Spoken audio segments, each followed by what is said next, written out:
BSc part second paper second organic chemistry में आज हम पढ़ रहे हैं यूवी विजिबल स्पेक्ट्रोस्कोपी। इससे पहले 2 लेक्चर्स में हम पढ़ चुके हैं यूवी विजिबल स्पेक्ट्रोस्कोपी का बेसिक प्रिंसिपल क्या है, हम इलेक्ट्रोमैग्नेटिक रेडिएशंस का कौन सा पार्ट काम में लेते हैं और हमको यहाँ पर पीक क्यों दिखाई देती है। और लास्ट लेक्चर में हमने पढ़ा था कि कौन कौन से इलेक्ट्रॉनिक ट्रांजिशंस होते हैं। हम जानते हैं कि यूवी विजिबल स्पेक्ट्रोस्कोपी में हम इलेक्ट्रॉन्स का ट्रांसफर करते हैं। इलेक्ट्रॉन्स एक लेवल से, एक एनर्जी लेवल से दूसरे एनर्जी लेवल में ट्रांसफर होते हैं और उसके कारण हमको यहाँ पर पीक दिखाई देती है, ये हम जानते हैं। तो आज हम पढ़ते हैं effect of conjugation on absorption and what are the chromophores and auxochrome. Chromophore auxochrome किसे कहते हैं और एब्जॉर्प्शन पर कॉन्जुगेशन का क्या इफेक्ट होता है। तो सबसे पहले तो हम ये देखते हैं कि कॉन्जुगेशन होता क्या है। कॉन्जुगेशन हम किसे कहते हैं, व्हाट इज कॉन्जुगेशन। कॉन्जुगेशन क्या है, तो कॉन्जुगेशन क्या है, कॉन्जुगेशन जब किसी भी स्ट्रक्चर के अंदर अगर alternate double bond and triple bond होते हैं तो उसको हम कहते हैं कि इस मॉलिक्यूल के अंदर कॉन्जुगेशन उपस्थित है। यानी कि एक डबल बॉन्ड होगा और एक ट्रिपल सिंगल बॉन्ड होगा, तो इस तरह की जो संरचना होंगी उसको हम कहेंगे कॉन्जुगेशन, वो कहलाता है कॉन्जुगेशन। जैसे मान लीजिए हमने लिया CH2, फिर डबल बॉन्ड आ गया यहाँ पर, फिर CH सिंगल बॉन्ड आया, फिर CH, फिर डबल बॉन्ड CH2। तो यहाँ पर हम कहेंगे इस डबल बॉन्ड के बाद ये सिंगल बॉन्ड और सिंगल बॉन्ड के बाद ये फिर ऑल्टरनेट डबल बॉन्ड। तो alternate double bond, single bond, double bond आता है तो इसको हम कहते हैं कॉन्जुगेशन। तो हम आज ये पढ़ेंगे कि अगर किसी स्ट्रक्चर में कॉन्जुगेशन होता है या यूं हम कहें कि एक डबल बॉन्ड के बाद एक और डबल बॉन्ड हम उसके अंदर ऐड कर देते हैं तो उस पर एब्जॉर्प्शन पर क्या प्रभाव पड़ता है। तो सबसे पहले हम ले लेते हैं सिंपल सा मॉलिक्यूल हमारा है ethylene molecule CH2 double bond CH2। यहाँ पर एक सिंगल बॉन्ड है जो कि एक पाई बॉन्ड और एक सिग्मा बॉन्ड से मिलकर बना हुआ है। 2 इलेक्ट्रॉन्स सिग्मा बॉन्ड में और 2 इलेक्ट्रॉन्स पाई बॉन्ड में प्रेजेंट हैं। तो अगर हम इसके मॉलिक्यूलर ऑर्बिटल ड्रॉ करते हैं, हम सिग्मा ऑर्बिटल ड्रॉ नहीं कर रहे हैं, हम सिर्फ पाई ऑर्बिटल ड्रॉ कर रहे हैं, तो ये पाई बॉन्डिंग और ये पाई एंटी बॉन्डिंग ऑर्बिटल हो गया।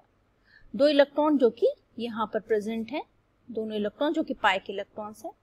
अगर हम इस पर यूवी विजिबल लाइट डालते हैं, यूवी विजिबल रेडिएशंस देते हैं, तो ये वाले जो इलेक्ट्रॉन्स हैं, मान लीजिए इसकी एनर्जी है E1 और इसकी एनर्जी है E2, 2 एनर्जी लेवल। तो इलेक्ट्रॉन यहाँ से यहाँ पर जंप कर जाएंगे और डिफरेंस हो जाएगा E2 माइनस E1। अगर हम इसको डेल E से शो करते हैं तो डेल E वह एनर्जी होगी जिसको लेकर इलेक्ट्रॉन एक एनर्जी लेवल से दूसरे एनर्जी लेवल पर जंप कर जाएगा, यहाँ से वो यहाँ पर चला जाएगा। तो डेल E वो एनर्जी लेवल है। तो हम देखते हैं कि यहाँ पर इथिलीन मॉलिक्यूल के लिए जो डेल E की वैल्यू है वो लगभग 165 नैनोमीटर के करीब आती है। मतलब ये यूं कह सकते हैं कि यहाँ पर ये जो लैम्डा मैक्स है, मैक्सिमम लैम्डा जहाँ पर कि एब्जॉर्प्शन होता है वो 165 नैनोमीटर पर है, जहाँ पर इलेक्ट्रॉन यहाँ से यहाँ पर जंप कर जाता है। ये तो हो गया पहला एग्जाम्पल, ये पहला एग्जाम्पल है। अब हम दूसरा एग्जाम्पल लेते हैं जिसमें हम कॉन्जुगेशन बढ़ा देते हैं, यानी कि हम एक डबल बॉन्ड की संख्या बढ़ा देते हैं। मान लीजिए हमने ले लिया CH2 डबल बॉन्ड, ये CH single bond, CH double bond, ये है 1,3 ब्यूटाडाइन, दिस इज 1,3 ब्यूटाडाइन। हम 1,3 ब्यूटाडाइन हमने स्ट्रक्चर लिया, तो यहाँ पर 2 पाई बॉन्ड है, एक ये वाला पाई बॉन्ड है और ये दूसरा ये वाला पाई बॉन्ड है, 2 पाई बॉन्ड है यहाँ पर। तो हम सिर्फ पाई बॉन्ड देख रहे हैं, सिग्मा बॉन्ड को नहीं देख रहे हम। तो यहाँ पर हमको टोटल 4 पाई बॉन्ड के ऑर्बिटल मिलेंगे। ये पाई 1 बॉन्डिंग, ये पाई 2 बॉन्डिंग, ये पाई 3 एंटी बॉन्डिंग और ये पाई 4 एंटी बॉन्डिंग। इस तरह से 4 हमको, ये दोनों है एंटी बॉन्डिंग मॉलिक्यूलर ऑर्बिटल और ये दोनों है बॉन्डिंग मॉलिक्यूलर ऑर्बिटल। तो 2 इलेक्ट्रॉन पाई 1 के यहाँ पर रहेंगे, 2 इलेक्ट्रॉन यहाँ पर रहेंगे, ये दोनों ऑर्बिटल खाली हैं अभी। जैसे ही हम इस पर रेडिएशन देंगे, इलेक्ट्रोमैग्नेटिक रेडिएशन देंगे, ये वाला जो ऑर्बिटल है ये हाईएस्ट ऑक्यूपाइड मॉलिक्यूलर ऑर्बिटल है, ये वाला orbital highest occupied molecular orbital है। तो ये क्या करेगा, यहाँ से इलेक्ट्रॉन्स जंप कर जाएंगे और इलेक्ट्रॉन यहाँ से यहाँ पर चले जाएंगे, इलेक्ट्रॉन जंप करेंगे और यहाँ से यहाँ पर चले जाएंगे। फिर और अगर हम एनर्जी देंगे तो हमको इलेक्ट्रॉन यहाँ से यहाँ पर जंप करेंगे। तो यहाँ पर हमको 2 पीक दिखाई देंगी, 2 पीक्स हमको दिखाई देंगी। एक π2 से लेकर π3 एंटी बॉन्डिंग में इलेक्ट्रॉन गया है और दूसरा π1 से लेकर π4 में एंटी बॉन्डिंग में इलेक्ट्रॉन जंप किया है। तो इसके कारण हमको ये यहाँ पर पीक दिखाई देती है और ये वाली पीक हमको लगभग 213 नैनोमीटर के करीब दिखाई देती है। तो आप देखिए पहले के अंदर 165 था, जो वैल्यू 165 थी वो अब बढ़कर 213 हो गई है। 213 नैनोमीटर हमको लैम्डा मैक्स मिलता है, यानी कि पीक अब हमको कम एनर्जी पर ही मिल जाती है। हमको पता है कि लैम्डा और एनर्जी के अंदर इनवर्स रिलेशन है 1/e या फिर यूं के E = 1/λ, उल्टा रिलेशन है। तो यहाँ पर लैम्डा का मान बढ़ गया है यानी एनर्जी कम हो गई है। इस तरह से हमको कम एनर्जी पर ही पीक प्राप्त हो जाती है। अगर हम आगे एक और डबल बॉन्ड हम इसमें बढ़ा देते हैं, हम तीसरा स्ट्रक्चर ले, मान लीजिए हमने थर्ड स्ट्रक्चर लिया जिसमें हमने डबल बॉन्ड की संख्या बढ़ा दी है, डबल बॉन्ड को हमने आगे कर दिया है।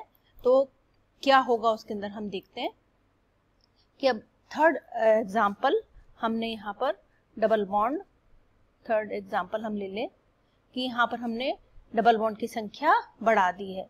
तो हम एक और डबल बॉन्ड हम यहाँ पर लिख देते हैं, जैसे हमने लिया ये CH2 double bond CH single bond CH double bond CH single bond CH double bond CH2। यहाँ पर 3 पाई बॉन्ड है, एक ये वाला पाई बॉन्ड, एक ये वाला पाई बॉन्ड और ये तीसरा पाई बॉन्ड, ये है 3 पाई बॉन्ड है यहाँ पर हमको। तो हम इसके एनर्जी लेवल डायग्राम अगर हम बनाना चाहेंगे तो हम कैसे बनाएंगे, ये π1 बॉन्डिंग, ये π2 बॉन्डिंग, ये π3 बॉन्डिंग, ये π4 एंटी बॉन्डिंग, ये π5 एंटी बॉन्डिंग और ये π6 एंटी बॉन्डिंग। एंटी बॉन्डिंग को हम स्टार से शो करते हैं, ये स्टार लगा दिया हमने। ये 3 तो हो गए bonding molecular orbital, bonding molecular orbital, और ये 3 हो गए anti bonding molecular orbital. Electrons 3 pair of electron है, ये पाई इलेक्ट्रॉन्स जो कि तीनों के तीनों बॉन्डिंग के अंदर प्रेजेंट होंगे।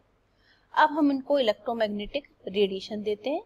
ये वाला जो ऑर्बिटल है, ये जो एनर्जी लेवल है, ये हाईएस्ट ऑक्यूपाइड मॉलिक्यूलर ऑर्बिटल है, और ये वाला जो है, ये वाला ये लोएस्ट अनऑक्यूपाइड मॉलिक्यूलर ऑर्बिटल है। इस तरह से 2 एनर्जी लेवल है।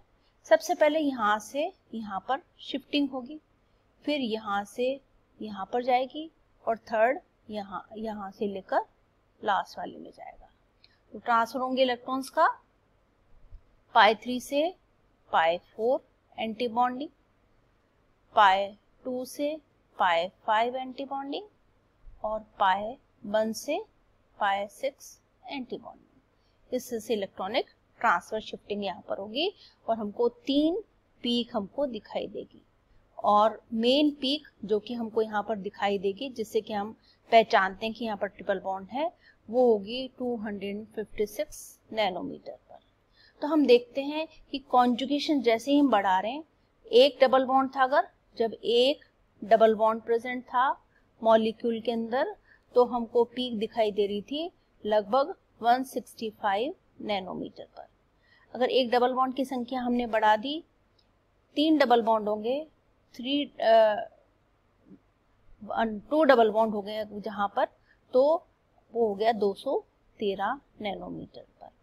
और थर्ड स्टेज में 3 डबल बॉन्ड है, 3 डबल बॉन्ड्स, यहाँ पर 2 डबल बॉन्ड्स है, यहाँ पर 2 डबल बॉन्ड्स है, तो 3 डबल बॉन्ड होंगे तो इसकी वैल्यू हो जाएगी 256 नैनोमीटर पर। तो लैम्डा का मान बढ़ता जा रहा है और एनर्जी कम होती जा रही है।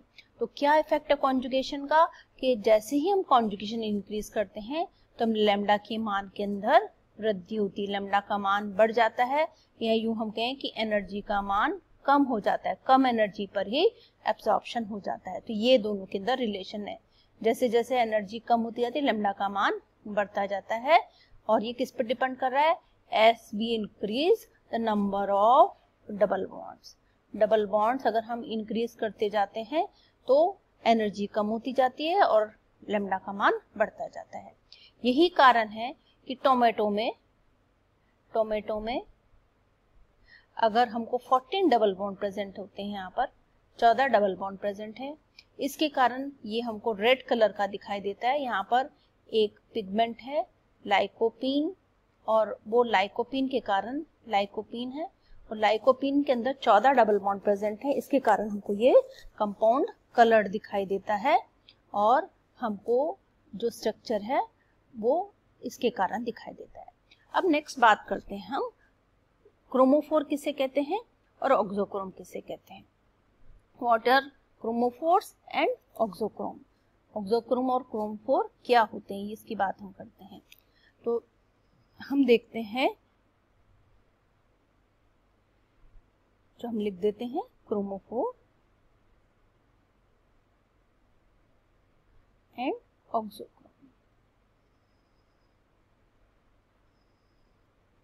क्रोमोफोर क्या होता है और ऑक्सोक्रोम क्या होता है। क्रोम मतलब कलर होता है, और फोर मतलब टू बियर, जो कि धारण करता है। ऑक्सो मतलब इंक्रीज, एंड क्रोम मतलब कलर, जो कि कलर को इंक्रीज करता है। तो ऐसे सारे फंक्शनल ग्रुप जो कि डबल बॉन्ड और ट्रिपल बॉन्ड रखते हैं, जिनके अंदर की जैसे सी डबल बॉन्ड सी या सी ट्रिपल बॉन्ड सी, ऐसे स्ट्रक्चर हैं, N double bond O, C triple bond N, ऐसी जो भी स्पीसीज होती है उनको हम कहते हैं क्रोमोफोर। ये सब क्रोमोफोर कहलाते हैं कि क्रोमोफोर की उपस्थिति के कारण पदार्थ रंगीन हो जाता है, कलर्ड हो जाता है। जैसे कि आपको बताया था कि डबल बॉन्ड की संख्या बढ़ते ही पदार्थ रंगहीन से रंगीन हो जाता है, तो इनको हम कहते हैं क्रोमोफोर। ऐसी सारी स्पीसीज जिसके अंदर की डबल बॉन्ड या ट्रिपल बॉन्ड प्रेजेंट होता है उसको हम कहते हैं क्रोमोफोर। अब बात आती है कि ऑक्सोक्रोम किसे कहते हैं। ऑक्सोक्रोम खुद कलर प्रदान नहीं करते हैं, लेकिन वो कलर की इंटेंसिटी को इंक्रीज कर देते हैं। तो ऐसे सारे फंक्शनल ग्रुप जो कि ऑक्सीजन, नाइट्रोजन और सल्फर कंटेनिंग होंगे, जिनके पास लोन पेयर इलेक्ट्रॉन प्रेजेंट रहता है, उनको हम कहते हैं ऑक्सोक्रोम। जैसे कि हमने देखा NH2 ग्रुप है, OH ग्रुप है, थायोल्स हैं, ईथर है, ऐसे सारे फंक्शनल ग्रुप ये कहलाते हैं ऑक्सोक्रोम, जिनकी उपस्थिति के कारण अगर ये क्रोमोफोर के साथ मिल जाते हैं तो ये पदार्थ को कलर्ड बना देते हैं। तो दो चीजें आपको याद रखनी है, क्रोमोफोर किसे कहते हैं और ऑक्सोक्रोम किसे कहते हैं। क्रोमोफोर की उपस्थिति के कारण पदार्थ कलरलेस से कलर्ड हो जाता है, और ऑक्सोक्रोम के कारण पदार्थ जो पहले से कलर्ड है उसकी इंटेंसिटी इंक्रीज हो जाती है। जैसे कि लाइट पिंक, लाइट शेड से वो डार्कर शेड में चले जाते हैं, उनका शेड डार्क हो जाता है, कलर डार्क हो जाता है, इसको हम कहते हैं ऑक्सोक्रोम। तो दो चीजें इंपॉर्टेंट है यूवी स्पेक्ट्रोस्कोपी में। अगर हम बात करते हैं डबल बॉन्ड ट्रिपल बॉन्ड की या ऐसे फंक्शनल ग्रुप जिसके अंदर की double bond triple bond present है, तो उसको तो हम कहते हैं कि यहाँ पर क्रोमोफोर प्रेजेंट है जो कि कलर प्रदान करने के लिए रिस्पॉन्सिबल है। ऑक्सोक्रोम हम उन्हें कहते हैं जिसके अंदर की ऑक्सीजन, नाइट्रोजन, सल्फर जैसे कंटेनिंग फंक्शनल ग्रुप है, और इनकी उपस्थिति के कारण जो पहले से ही पदार्थ कलर्ड है वो कलरलेस हो जाता है, और उनकी इंटेंस कलर्ड है, उनकी कलर की इंटेंसिटी बढ़ जाती है। तो नेक्स्ट लेक्चर में हम पढ़ेंगे कि कुछ कंपाउंड की हम यूवी स्पेक्ट्रोस्कोपी का अध्ययन करेंगे।